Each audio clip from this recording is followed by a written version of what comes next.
Hi, I'm the cutest cryptolithrites, Meia. And I'm the Siren Pirate that reminds you that explaining explore quickly is quite impossible, Jennifer-Rose. Hi folks, this is Editor Meia here. This is the second episode in the Jennifer-Rose special guest slot series, and we're just going to head straight in from where we left off last episode. Are you ready? 3, 2, 1. Round 5, I got paired with my second cutter. Against, I believe it was Justin, who also top eighted, who I later learnt I'm very new to Melbourne, very new, I've lived there for a while, very new to Australian Magic scene, well, competitive Magic scene is a better way to say it. Apparently Justin is like a huge, been around for years. I remember looking up the MTG ELO project on him, and he's been playing since 2004 GPs. Yes, I do well. Justin Chung is very... it's very well regarded part of the competitive Magic scene in Melbourne. Very lovely guy too. Divine.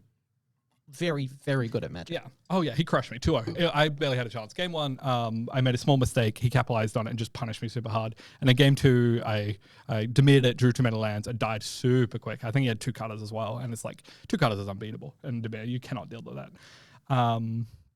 And he was lovely the whole time. And I remember getting up at that, and I was like, oh god, maybe he comes to 4-5. I'm ready to go home and be like, well, I was on top at round 3, honey. You'll be proud of me. And she just kept texting oh, now that you're 4-1, you won't be on feature because I want to watch you, which was very lovely and also foreshadowing. Probably shouldn't call it out. Round 6, I was against a Demons player, whose name I forgot. Surprisingly, also lovely. I don't remember much about those matches, so we can mostly just skip over those. I believe I 2-0'd. I believe they were super close. So then I needed to go to the bathroom so bad between the rounds. So I remember telling a judge, always tell a judge if you think you're going to run into the start of a new round, if you're going to go to the toilet. They will give you extra time. Judges are amazing. So I told a judge I need to go to the bathroom in case I'm late to the table. I ran to the bathroom. I came back to an empty table, confused. And I believe, I don't think it was Kara, someone else grabbed me and went, oh, are you okay playing on feature? And I went, okay, yeah, whatever, sick. Low-key hoping for it for my partner reasons, and also I wanted to see what it was like. So I got sent up. My opponent was already there, and those lights are so hot. Oh my god. So if you've seen that game, I believe Kira called it quite remarkable. But it was against Omniscience combo, or Omni, as I generally call it. That matchup, for us at least, is quite interesting because it's meant to be quite easy, but it's quite hard to play. As in, if you play it well, it's very easy. But you have to kind of know when to push, when to hold. You need to put enough pressure on them. I remember, because I watched back the coverage, there was one point when I believe it was a duress, and that and my opponent's hand was interaction spell, 2 stock ups and a spell pierce. And I took the spell pierce, which they were quite confused about. And I just knew that I had a counter spell in hand. So it doesn't matter if they try and, it was temporary lockdown, I believe. If they try and lock down my board, I counter that. If they try and stock up, I wait. Because you just have to kill them. You can't, if they're spinning their wheels drawing cards, it doesn't matter. You need to make them have it. There's no omniscience in the bin. They can't combo off. I don't care. Kill them. So I had those 2 games. It's a bit different, game 2 and 3, because they can often have a transformational sideboard. So they sideboard in a lot of, especially bigger creatures, or White Overlord, who makes the insects. And they can kind of become what I like to call a bad control deck, which if you've sideboarded in for combo, a bad control deck can easily beat you, especially if you've taken out all your removal. I tried to do this all weekend when I was on coverage, but it only got shredded this one. I sideboarded making sure the camera could see it so I could think about it later, which was helpful. And what I realized I didn't actually sideboard in my Ghost Vacuums, which I don't know if I did that intentionally or not. But that's also a thing you can do, especially post-board, because they generally cut down on combo. So there's a kind of interesting dance about whether or not you bring in as many counter spells. I usually leave Go for the Throats in, for example, because I know Vicky, Voice of Victory, that is the 2-mana 1/3 where you can't cast spells during their turn. That creature can kind of, it's a 1/3, so it blocks your Drowner, blocks a lot of your ground creatures pretty well. It does fall down a 3 damage a turn if it's attacking, if you've got nothing pressure, and half your spells no longer work. Yeah, it has mobilize 2, which makes it Yes. essentially 3-powered attacker. Yes, thank you. I got lucky actually because they played a Vicky. I believe I killed the first one and they played the second one and they attacked in a way that I could double block and kill it, which I don't think my opponent was expecting. But playing with that card on the board is really difficult for Dimir because a lot of times we want to play in people's end steps. But yeah, because it's funny. No. But yeah, so I won those 2 games, and that is when I met the lovely Kira, who come up to me afterwards and complimented me, which I was feeling quite flat by that point. I'd played 6 rounds of Magic, it's a lot of Magic, and I was feeling quite tired. I somehow had not eaten enough, even though it was my goal, and I ate a bit more food. I had a good I've nicknamed them now the Pit Crew, and it feels a little diminutive. Kira gave me that little what felt like a prep talk from my end, which I don't think it felt like that from her end, when she just gave me a light compliment and then went about her day. And then I got ready for round 7. It was 7 rounds of Magic, not 6. So 7 rounds of Magic, and I was feeling exhausted. And that's when I realized that because I was 6-1 at that point, there might be a chance I finish top 10 and qualify for a Pro Tour, which is an insane statement. Even now, when I've since qualified for more, but it was a really weird feeling. I was exhausted. I remember like looking at my phone and going to like the Sanctum chat because I was going to ask like someone like what is the mass. So as you're getting further and further along a day of Swiss, especially if you're undefeated, it's very common in the last round or last 2 rounds to ID, because even if you get a less high position, ID is intentional draw. You get you might finish at a less high position, like you might finish 6th instead of like 2nd in the top 8, but you are guaranteed to make it based on the way points work. No one else can get more wins than you. And so you're more likely to finish, like you're still going to finish in the top 8 and still be able to play the next day. And that way you don't have to play more games of Magic, which can be helpful if, one, if you lose the 2 games, you might not make it. And also if you like get quite exhausted easily, like some of us at this table, it's me. So I went in there and I was going to be like, hey, can I ID here? Also, can you do this in like 2 minutes? To which I found the entire team chat had been watching all day, which was very surprising and very wholesome, and helping everyone. And they're all like already calculating it for me, which was kind of surreal, honestly. So I was, checking that. They were doing the maths for me. And apparently if I ID'd from 6-1, I was guaranteed at least top 10. I wasn't guaranteed top 8. They were thinking I was most likely going to end up 9th. But they weren't sure. And the judges normally, because judges are amazing, and I will never stop talking about how amazing they all are, endless and always. You can also appreciate this. Give you an extra like 5 minutes once standings and pairings are up, so you can talk it through with your opponent to see if you could both ID and such. My opponent for that match wasn't sure if they could finish top 10 if they ID'd. I remember like asking the chat if they could, and they went, oh, this is going to take us more than like the 2 minutes you have, so don't worry. And I remember them, my opponent, he said something along the lines of like, I can't imagine something worse than IDing and not making top 10, so we should play. And I'm like, okay, yeah, no, I don't even care anymore. I like put down my phone. I'm like, let's play then. Like, I'm here to play. I'm here to play Magic. I didn't expect to even top 8 or not. Like, I just want to play. Pro tip, if you're not sure, just play. You're there to play Magic. It's fun, and you'll improve. And one tournament success is not more important than your Magic career. You probably won't die in between. So we played our match, and like, I was going to say he wasn't the nicest in terms of like, because I played some very, very nice people, but he was an incredibly nice opponent. But he was probably my favorite opponent just for, even just a comment like his comment about wanting to play and the way he said and stuff. I'm like, I'm locked in. Like, let's go. Like, there's something about certain competitors, especially people who do really well a lot, where there's a kind of like vibe or atmosphere, or je ne sais quoi, to steal a line you used earlier. Yeah, I'm going to call you out for that because I don't use that term, honestly. That kind of like pulls you, like you just want to play Magic against these people. Maybe I just do, and maybe that's why I play too much against people better than me, and that's maybe why I'm here. But yeah, so he unfortunately was on, well, not unfortunately was on, he was on Oculus, which is a deck that is generally called Jeskai Oculus because it runs 3 colors. Being a 3-color deck in our current standard is very difficult and leads to a lot of mulligans and kind of like bad draws at times. It allows you to be more powerful, similar to like Esper Pixie, where you can have some very, very powerful draws, but it is quite dangerous. And unfortunately for him, he had to mulligan to 5 both games and kind of didn't really show up. Not much he could do. I think I kept 7 both games. I might have mulled to 6 both games, but I had very strong hands and both games didn't feel particularly close. But yeah, so afterwards, I remember he congratulated me. He shook my hand in a way that felt like a very kind of like a very respectful, like the way that after a long fought, like really good, I'm going to reveal myself to be into sports ball. I'm the sports queer. There are dozens of us opponent after like a game of Australian rules football or something where you've had a hard fought game. You're just like, you know what?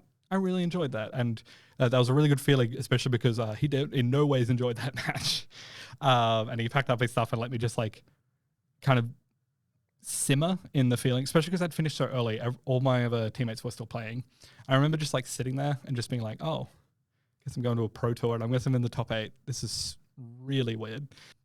And I eventually looked at my phone and saw a friend request from Jason saying, hey, would you like to test with Sanctum for PT3? Which was the most like, especially on day 1 when I said this, like to my friend, it felt like in one of those sports films where the kid like sinks the final hoop or whatever, and before the credits roll, like the national coach just like walks up and is like, hey kid, see you at nationals. And I'm like, what is happening? And I was just like sitting in it and like some person walked past and like accidentally bumped into me as I was sitting there, and like I think they knocked over some of my cards, because my cards are still on the table. I hadn't picked any of them up. Like knocked over my deck or something, like deeply apologized. And I'm like, no, don't worry. And they're like, are you okay? I'm like, yeah, I'm going to the PT. And they're like, oh yeah. And I'm like, I don't know what's happening right now. And I eventually texted India, who was sitting outside because apparently magic halls have a funky spell. So she came in, celebrated with me, and then as more people found out, they all came in and like celebrated, which was really, really nice. And I went home and attempted to sleep after eating way too much pizza. Day two. So they had to be there earlier than me. I had come up with what I still think is a really cute idea. So my deck list runs 3 Fairy Mastermind. It used to be 4 in the main board. Fortunately, it is a 2/1 flash with honestly a ton of other text that's not really worth recounting right now because it's not important to the rest of anything. But being a 2/1 flash is really bad against aggro. You can sometimes like I was going to say Ambush Viper. Ambush Viper is a really old card. I believe it's 1 green that has flash and it's a 2/1. You can Ambush Viper some like 2/2 mice sometimes, but generally you block and it dies and their creature lives because they have prowess, because they're card tokens, and you're like, oh, okay. But it's very good against control decks and other decks that are slower. So I had 3 in my sideboard and I had 3 of my close teammates. So easy maths. I got them to sign the 3. Unfortunately, they signed them between my quarterfinal and my semifinal, not before my first game because I arrived later than I was planning, still before my match. So I didn't actually get to bring them in at all in the semifinal or the final, and the quarterfinal, which I did bring them in against, they weren't signed. But hey, it was cute. But my quarterfinal was against Ben. I'm pointing at you because I forget names. Ben Tudman? Yeah. The Jeskai Oculus player? Yes. Who has been on your show before. The wonderful Ben Tudman. Yeah. Hi, Ben. Quite lovely. Oh, God, does he listen to this? Yes, I feel embarrassed now. Oh, God. I hope so. I hope so as well. I don't hope so right now. I hope so because this podcast is great, but I don't hope so because, like, oh, God. I get embarrassed easily. He's very lovely. He like I did say I think to my partner that he was just the pure niceness. He was like the nicest opponent I had all weekend. We had first game, unfortunately, in Jeskai Oculus fashion, he mulliganed to 5, though he did have a very good 5. I think he had like a Oculus reanimated on 2 anyway, or turn 3. But he had a lot of pain lands, and as Demir, you're not that afraid of an Oculus because you have the card called Go for the Throat, or Anoint, which is even better, but probably not generally game 1. But yeah, so Jeskai Oculus it's a matchup that feels both favored and not, depending on how they draw. Luckily for me, they draw a lot of pain lands, and I can kind of chip away. I remember I watched a podcast, technically a podcast, I don't know what you call it, an episode on the YouTube channel Team Bus Stop talking about his tournament, and he was talking about the final, and from his side, he was saying how he drew too many pain lands and took too much damage from it. And I remember, because I have the life totals in front of me, I remember looking it up and being like, oh yeah, you took like 7 this game from pain lands. Which is a lot of damage, especially when I'm chipping away with bats. It kind of doubles my speed, and I kind of, I believe I played well this match. Ben also played really well. Like, it was a very tight match, but my cards lined up slightly better into his. And Tishana's is my favorite card. And if you don't get me started, if you don't stop me before I start, I will talk about all the ways you can Stone Rain people with that card. So those quarters were really close. I had won. Luckily, the way that lined up, my teammates were watching when that finished because they were in between rounds. So I got to do the everyone hug and celebrate. It was the one time I got to do all weekend, which was super sweet. And then on to my semis. So the way they did the semis for this, because it was on coverage, they wanted to film one and the other. So the first one was my one, which felt unlucky at the time, but I'm very glad for it afterwards. So I sat down for my semi-final, and that one was on coverage. That game's a lot. That game's, yeah. I highly recommend watching it, by the way. It's really interesting, especially going back, because there's a ton of small mistakes I make, which I think are really interesting. I'm probably going to do a VOD review with some of the other Dimir players from Sanctum, because we all talked about it a whole bunch. It's a really interesting game. Against Sam. Sam was on Gruel Delirium, which not a lot of people before that event knew a ton about. It had done well at the Japanese RC the week before ours. I think it finished in the top 8, I want to say. I've been aware of it mostly because I played too much Arena. But yeah, so Gruel Delirium is honestly a kind of strange deck, and I'm surprised it's picking up more steam. Well, not surprised, but it's interesting that it's picking up more steam. I believe because I don't think there's a creature with less than 3 toughness in the entire board. It's probably quite good into other red decks. I haven't played enough for that reason. I've played it a few times. It's a deck that I wish was better because it looks really fun, but also it's really hard for me to think about cards that don't have swamps and islands in them. So I remember a bunch of my Sanctum teammates who had been sending me matchup notes during the whole weekend between day 1 and day 2.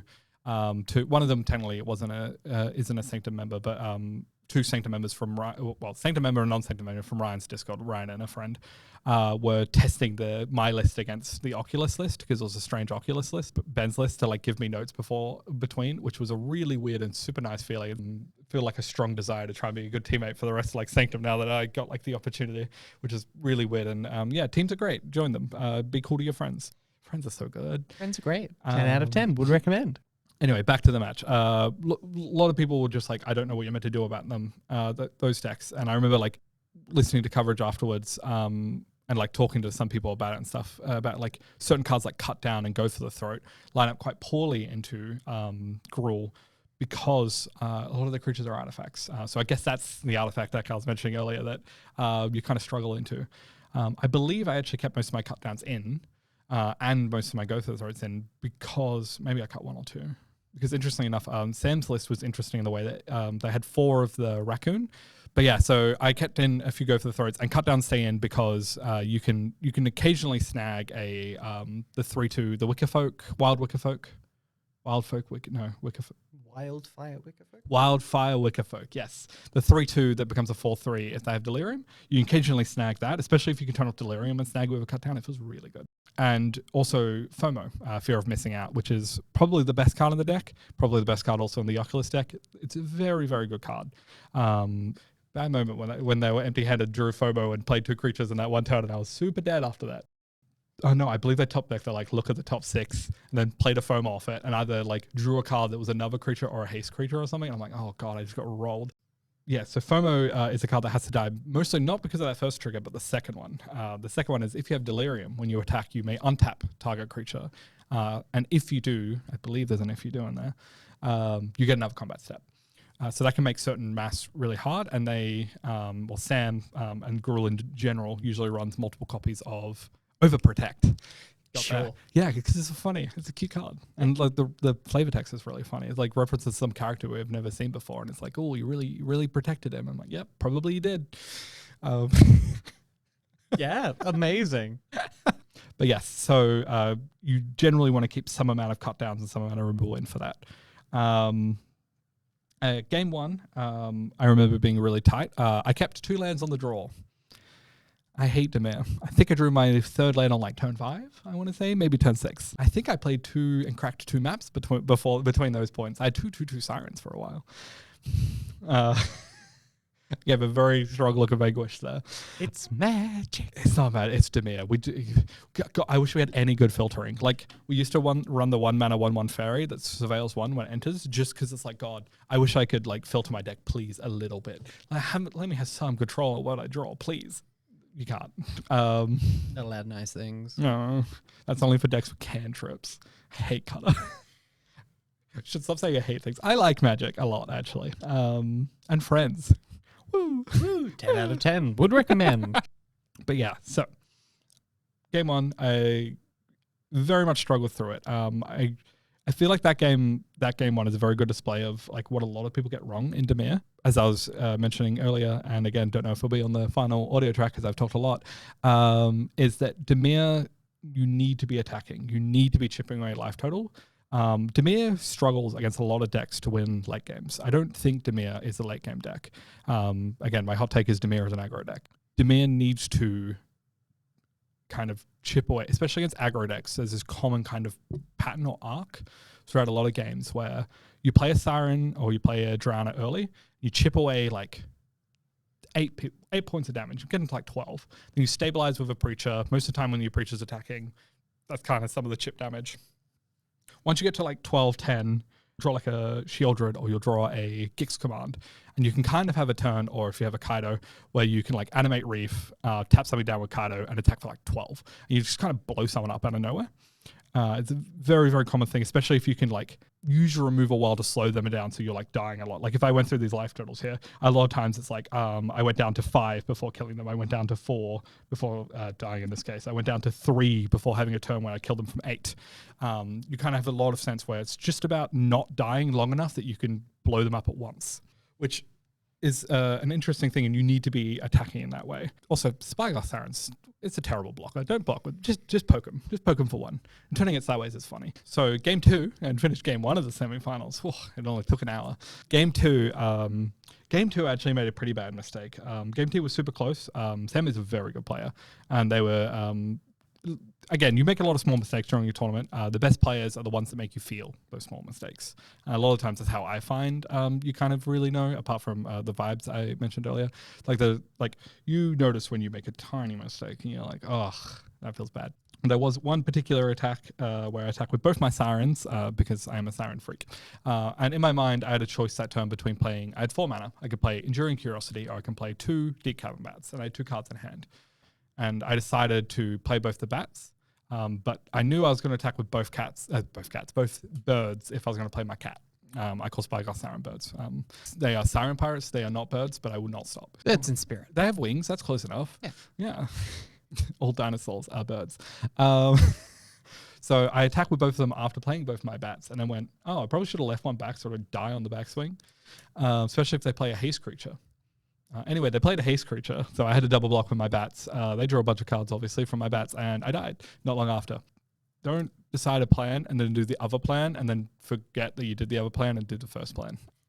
Consistency in plan execution is important. Yeah, but that was also a quite interesting match. I believe everything else went kind of to plan for me, so I was feeling a little bummed after that game. Game 3, Game 2, I think we both mulled to 6. I was on the play, feeling pretty confident, hopefully.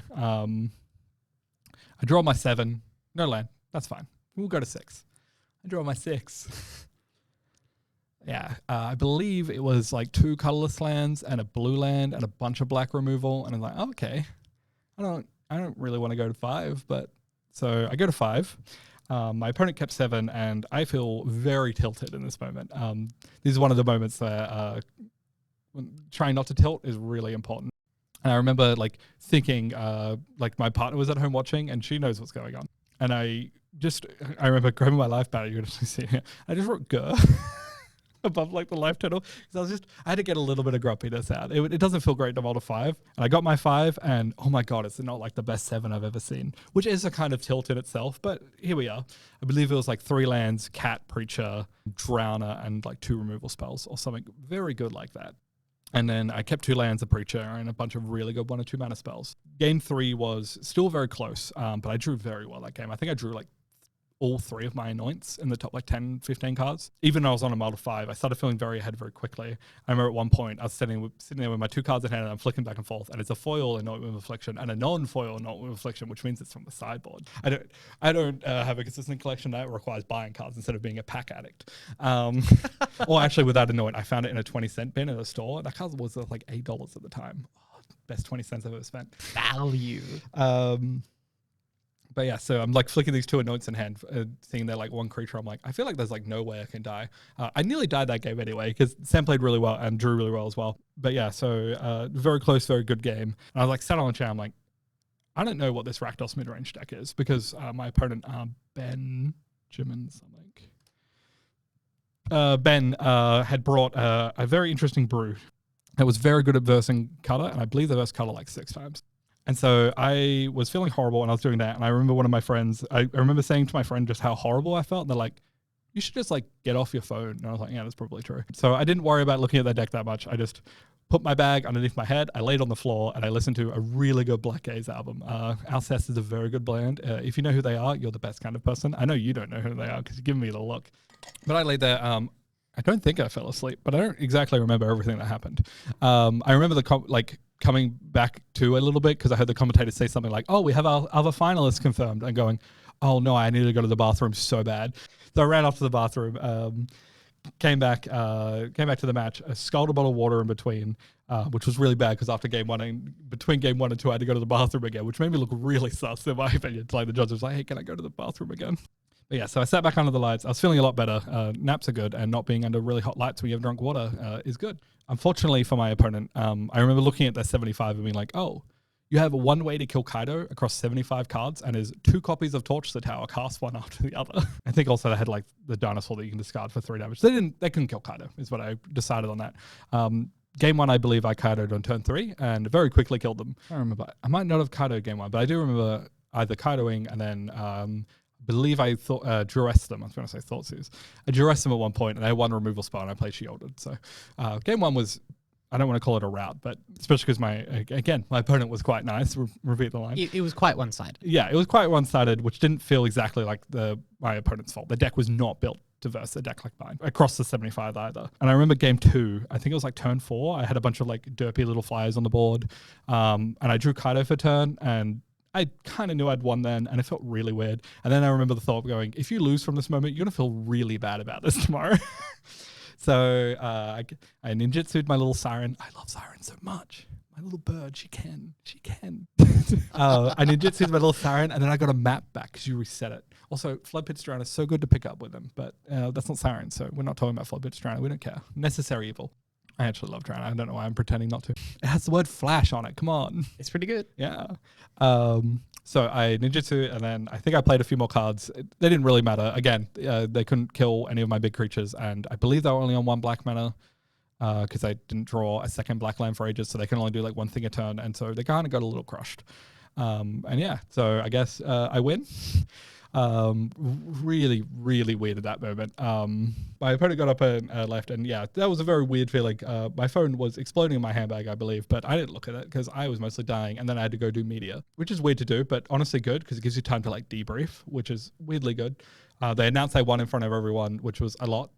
Thankfully, Riley, who also is really nice for LA Night, I guess I'll be seeing them later, announced it all and said, you don't have to talk on the mic, handed me the trophy, of which I said, I'm so glad that the mic was not close enough to my mouth. I went, fuck, that's heavy. In a kind of loud voice, because that trophy is so heavy. I don't understand how you meant to lift it. I'm weak. I got little baby arms. Estrogen makes your muscles shrink when you're like go from a cis man to a non-cis man. Oh my God, I can't lift things. That thing hurt. Very, very niche problems to complain about. But yeah, so did all that, and then was standing backstage crying a little too much. I cried a lot that weekend, actually. Pretty much cried every time my friends hugged me and said, here, have a muesli bar. Yeah, and yeah, I guess that's the RC. I went home and ate too much KFC, again, Greece. Cried some more, had a call with my girlfriend who I couldn't function during. I think she'd mostly just talked to my friend, and I nodded every now and then. And then I passed out for approximately 12 hours. Amazing. Well, congratulations on winning the event. Yeah. It has been so lovely to talk to you. You have had such an incredible amount of valuable things to say, and I have learned so much in the last 2 hours. It's been absolutely phenomenal. So if our listeners wanted to find you somewhere, where should they be looking? Mm-hmm. Unfortunately, I'm still on the health site known as Twitter because it occasionally makes me money. So on Twitter, I am at Jagerspiza which when I was 14 and learning Danish, I have a weird past, means on Duolingo, it means I am eating a newspaper. And I thought that was cute. Amazing. We're going to put the spelling of that in the show notes. So Yeah, people can find you. And I also definitely pronounced it wrong. I am no longer 14. On Blue Sky, I'm at Jennifer-Rose, at bluesky.social.something. However that works. Also in the doobly-doo, right? That's what we call it. We're from 2011 YouTube. I'm old. I keep saying that, but everyone around me is like older than me recently, so I feel kind of rude doing it. It's okay. I'm younger than you. It's Yeah, fine. I know. I worked that out earlier. I'm like, yes, I get to say it again. Yeah. And then I have a Metafy, which I have, I hate using the word guide because it makes it feel like I know too much about a deck. And unfortunately, I'm a little too literature brained. And I'll say, this is how I think about it. Okay, this is my experience with it. With Demir and some other various thoughts. I'm trying to get myself to upload like what I'm charitably calling an essay every 2 weeks or so, because I think, in my experience, a lot of people speak about magic in a very STEM way, for lack of a better way of talking about it in magic. Like, we've got a lot of scientists and a lot of smart people, but I want to kind of talk about things through the kind of lens I study and think about things. I don't want to say it's valuable, but I hope it is. And then I think that's all. I guess I got a Discord, but it's on my Metafy, so just go look there. Amazing.